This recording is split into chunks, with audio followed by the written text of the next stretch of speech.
আসসালামু আলাইকুম। Hello viewers, আপনারা সবাই কেমন আছেন? আশা করি সবাই ভালো আছেন। আমিও আলহামদুলিল্লাহ ভালো আছি।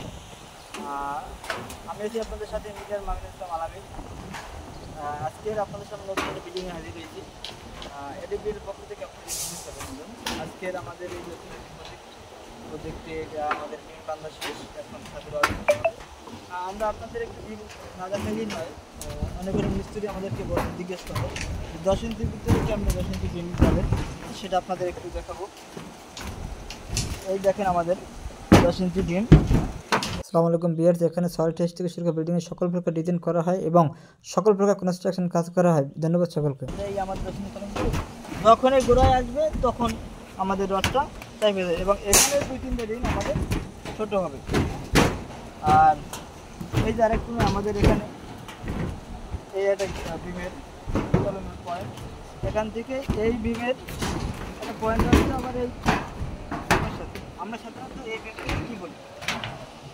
বিমটাকে আমরা সাধারণত সেকেন্ডারি বিম বলি। সেকেন্ডারি বিম হচ্ছে গিয়া কলম টু কলম, এটা থাকবে এই যে প্রাইমারি বিম, আর যেটা কলম থেকে বিমের উপরে পড়ে সেটা হচ্ছে আমাদের সেকেন্ডারি বিম। আমরা কীভাবে রড বানাবো আর এই যে আমরা প্রাইমারি বিম করে উপরে ভর করবে। যেমন এই সেকেন্ডারি বিমের প্রথম রডটা পড়বে এই প্রাইমারি বিমের উপরে এবং নিচেটা পড়বে ওইটির উপরে। অনেক সময় মিস্ত্রি দেখা যায় যে এই প্রাইমারির ভিতরে সেকেন্ডারি বিম দেয়, আসলে সেটা ভুল, সেটা দেওয়া যাবে না। আর হচ্ছে কি আরেকটা কথা আপনাদের আগে যদি রড দিচ্ছাই অনেক প্রশ্ন করে যে আসলে আমাদের মেইন রড কোনটা আর কোন দিকে বসবে।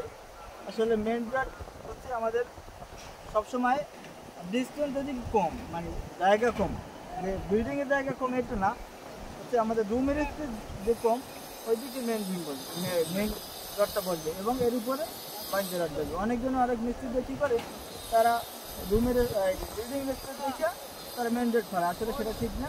রুমের স্পেস দেখা তারপরে মেইন বিম, আমার এই বিম থেকে এই বিম কতটুকু জায়গায় আছে, যদি স্পেস কম হয় সেই দিকে আমাদের মেইন রড বসবে এবং যেদিকে কম মানে বেশি সেদিকে আমাদের বাইন্ডার রড বসবে।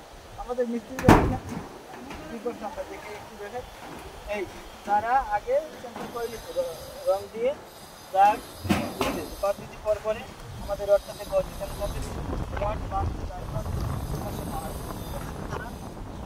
অনেক অনেক মিস্ত্রিরা এই দাগগুলো যায় না এবং পরবর্তীতে তারা ওই যে যখন জালি বাঁধবে সেটা আউটে করা হয়ে গেলাম আমাদের প্রত্যেকে আলাদাভাবে নিতে হবে। আর হচ্ছে গিয়া প্রত্যেকটা কলমের গোড়ায় এটা দেওয়া হয় নাই, এটা দেওয়া হবে ভিতরে একটা রিং বসবে এবং উপরে সেন্টার একটা রিং বসবে, যেটা এই কলমটা যেন রডটা ছড়ে না যায়, এই জন্য আমাদের প্রত্যেকটা কলমের উপরে একটা রিং বসবে। আর জালিগুলো আমরা সাইড ব্যাগে বাঁধা হবে, সেটা পরবর্তী ভিডিওতে আপনাদের দেখানো হবে। আমাদের ভিডিওটি যদি ভালো লাগে আপনারা ভিডিওটি শেয়ার করবেন এবং আমাদের পেজটি ফলোতে পাশে রাখবেন।